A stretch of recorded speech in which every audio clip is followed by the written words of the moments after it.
कैसे हैं आप लोग। आज आपके लिए फिर से एक न्यू वीडियो और इस वीडियो में क्लियर करने वाला हूं फैराडे के नियम। लास्ट वीडियो में मैंने आपको बताया था फैराडे का जो चुंबकीय प्रेरण था वो किस तरीके से हुआ था, वो एक्सपेरिमेंट उन्होंने कैसे किया था, कब किया था, तो वो सारी चीज़ें उस वीडियो में क्लियर कर दी मैंने।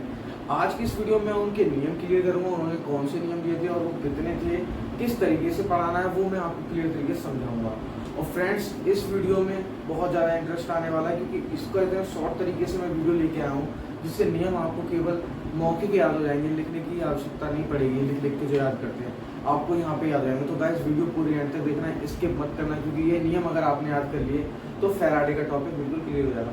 गाइस मैंने लास्ट वीडियो में आपको बताया था फैराडे का चुंबकीय प्रेरण कैसे हुआ था, उससे हमारे धारा से चुंबकीय क्षेत्र बनता है। तो चुंबकीय क्षेत्र से उन्होंने धारा को बनाया था, चुंबक से धारा बनाया था। तो बस आज उनके नियम पढ़ेंगे, उनके हमारे कितने नियम है वो सब मैं बताऊंगा। अगर आप चैनल पर नए हैं तो प्लीज़ सब्सक्राइब कर दीजिए, और अगर इस वीडियो से रिलेटेड कोई भी प्रॉब्लम हो कमेंट सेक्शन में बताना, मैं उसके बारे में उसका सॉल्यूशन लेके आऊँगा। तो बिना देरी के स्टार्ट करते हैं आज की वीडियो और देख लेते हैं अपना पहला नियम फैराडे का। तो गाइज अब हम बात करते हैं फैराडे के विद्युत चुंबकीय प्रेरण के नियम के बारे में। गाइज इन्होंने हमारे दो नियम दिए थे, दो नियम कौन कौन से थे वो मैं भी समझाता हूँ। उससे पहले हम पहले नियम की बात कर रहे हैं। गाइस फैराडे ने हमारा प्रथम नियम ये दिया था कि जब कोई भी विद्युत परपथ था तो उसमें जो गुजरता था क्या चुंबकीय फ्लक्स जो गुजरते थे, अगर उनमें परिवर्तन हो रहा है तो उस परपथ में एक प्रेरित विद्युत भाग बल उत्पन्न हो जाता है। ठीक है, अब जब वो प्रेरित भाग बल उत्पन्न हो गया तो कोई ना कोई परिमाण लेगा, तो उसका परिमाण ये निकलता था कि जो हमारा विद्युत फ्लक्स था उसकी ऋणात्मक दर के बराबर था।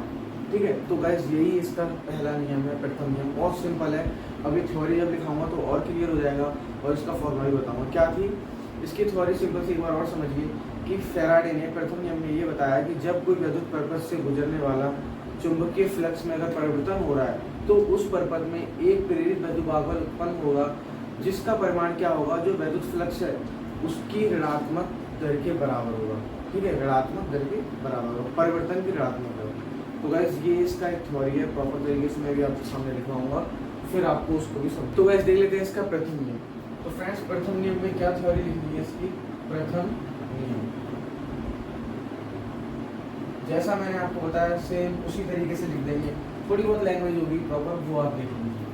क्या कहा था कि जब किसी विद्युत परपथ से गुजरने वाले चुंबकीय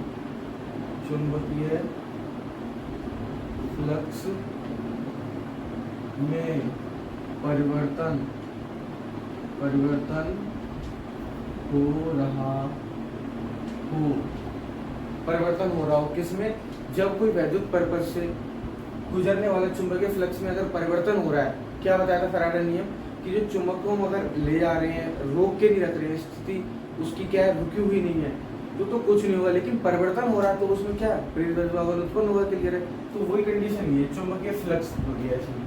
तो चुंबकीय फ्लक्स में परिवर्तन हो रहा है तो उस परपथ में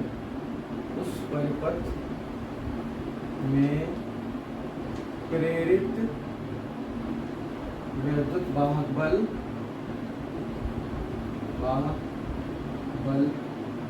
उत्पन्न हो जाता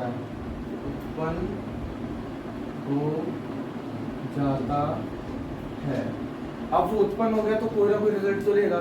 तो क्या होता है, जब उत्पन्न हो जाता है तो उसका परिमाण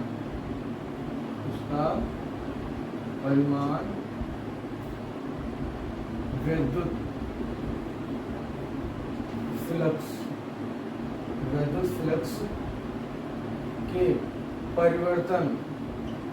फ्लक्स के परिवर्तन, फ्लक्स में परिवर्तन ही तो हो रहा है, विद्युत फ्लक्स के परिवर्तन की ऋणात्मक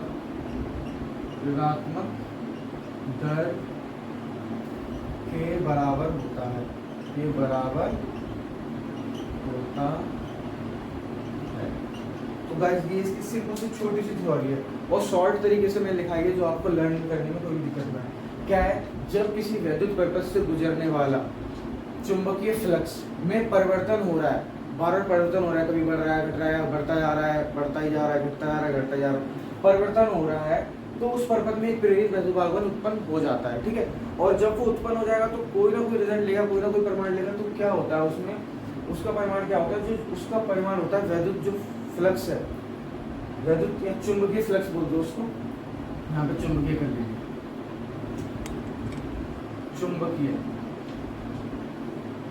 चुंबकीय फ्लक्स के परिवर्तन की ऋणात्मक दर के बराबर होता है। कैसे होता है आपको मालूम होगा, वैद्युत वाहक बल को जो प्रेरित वैद्युत वाहक बल ई से डिनोट करते हैं, ठीक है। अब बोल क्या रहा है, चुंबकीय फ्लक्स क्या होता है हमारा फाई, ठीक है, फाई होता है।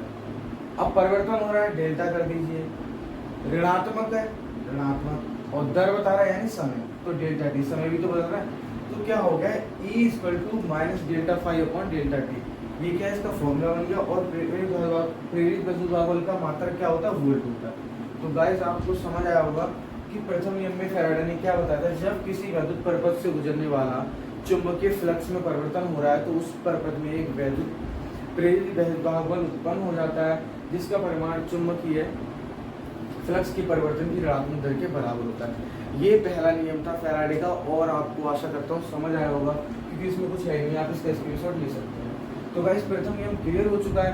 अब नेक्स्ट नियम क्या है, द्वितीय नियम, वो किस तरीके से समझाऊंगा, वो भी बहुत शॉर्ट तरीके से समझाऊंगा, बस आप वीडियो पूरी एंड तक देखना, ठीक है। तो आपको ये समझ आ गया होगा, आपको टेंशन लेने की कोई जरूरत नहीं है, मैं सारे नियम बहुत शॉर्ट तरीके से और सिंपल लैंग्वेज में दिखाता हूँ। तो गाइस अब देख लेते हैं अपना दूसरा नियम, प्रथम नियम कंप्लीट हो चुका है। तो गाइस अब हम देख लेते हैं द्वितीय नियम। द्वितीय नियम बहुत ही ज़्यादा सिंपल है, क्योंकि फैराडे ने इस नियम में कुछ खास बताया नहीं है, बस आपको इस तरीके से बताया कि लर्न लगभग हो ही जाएगा, क्योंकि पढ़ी है अपने लैंग्वेज, इसलिए आप प्रेरित वैद्युत धारा और प्रेरित वैद्युत भागबल पढ़ के समझ गए होंगे क्या है किस तरीके से। तो बस इस नियम में इन दोनों के बारे में बात की गई है। क्या कहा गया है, फैराडे ने हमारे द्वितीय नियम में यह बताया है कि जब किसी परपथ में प्रेरित वैद्युत भागबल अथवा प्रेरित धारा हो तो उनकी दिशा उस तरीके से होगी कि वो उसी कारण का विरोध करेंगे जिन कारणों से वे दोनों उत्पन्न हुए।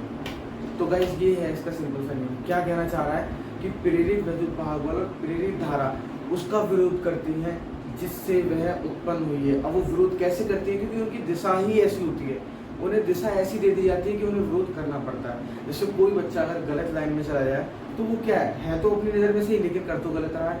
ऐसे इस तरीके से क्या है कि वो दोनों जो है प्रेरित वैद्युत भागबल और प्रेरित धारा, उनकी दिशा इस तरीके से है कि वो उन्हीं कारणों का विरोध करने लगती है जिनके कारण वो उत्पन्न हुई है। तो गाइस ये है सिंपल सा द्वितीय नियम। अब आपको मैं थ्योरी में समझा देता हूँ लिखा के, तो आपको समझ आएगा। वैसे तो आपको समझ आ गया होगा, ठीक है। तो द्वितीय नियम में कुछ खास नहीं है कि जब किसी परिपथ में प्रेरित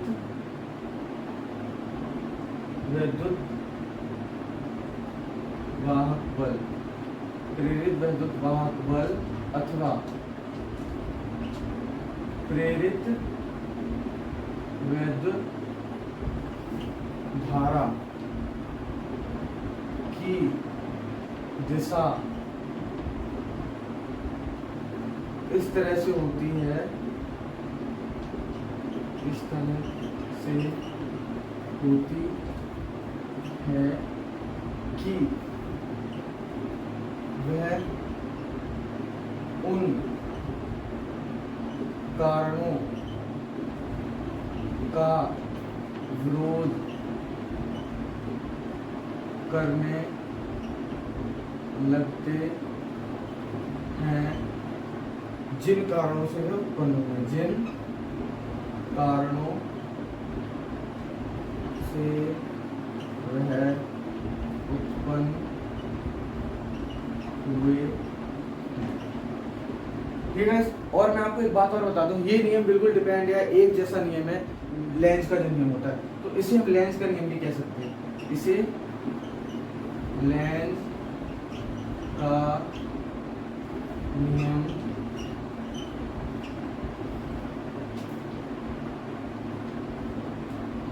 नियम भी कहते हैं। तो गाइस सिंपल सी है इसकी डेफिनेशन इस द्वितीय नियम की कि जब किसी परपथ में प्रेरित वैद्युत वाहक बल अथवा प्रेरित धारा की दिशा इस तरह से होती है कि वो जिन कारणों से उत्पन्न हुई है या जिन कारणों से उत्पन्न होती है उन्हीं का विरोध करने लगते हैं, इसे लेंस का नियम कहते हैं। आप ये लाइन आगे पीछे करके कैसे बोल सकते हैं कि जिन कारणों से उत्पन्न नहीं होने का विरोध करते हैं, उनका विरोध करने लगते हैं जिन कारणों से वो उत्पन्न हुई है। तो गाइस ये 2-3 नियम में कुछ था नहीं, बहुत सिंपल है, और इस नियम को लेंज का नियम भी कहते हैं। आपको इसके साथ लेंज का नियम भी याद हो जाएगा। लेंज का नियम बिल्कुल यही है, ठीक है। तो जब किसी परिपथ में प्रेरित विद्युत भाग बल अथवा प्रेरित विद्युत धारा हो, तो वो उनकी दिशा इस तरीके से होती है कि वे उन कारणों का विरोध करती है जिनके कारण वह उत्पन्न नहीं है। इसे लेंज का नियम भी कहते हैं। तो गाइस आज की इस वीडियो में मैंने जो दोनों पॉइंट बताए थे या दोनों नियम बताए थे फैराडे के, दोनों नियम कंप्लीट कर दिए हैं और इस तरीके से समझाएं, आपको समझ आया होगा। तो गाइस आपसे बस इतना ही कहना चाहूँगा, अगर कोई भी प्रॉब्लम कमेंट सेक्शन में बताना और आप इसका स्क्रीनशॉट ले सकते हैं। तो आज की वीडियो यहीं पे समाप्त करते हैं। वीडियो आपको कैसी लगी जरूर बताइए और चैनल को जरूर सब्सक्राइब कर दीजिए, जिससे मैं कोई भी वीडियो डालूँ उसकी वीडियो आप तक पहुँच जाए। और अगर लाइक नहीं है तो एक लाइक जरूर कर दीजिए। तो गाइस आज की वीडियो के लिए इतना ही। घर पर रहिए, स्वस्थ रहिए, व्यस्त रहिए, मस्त रहिए। Thank you friends.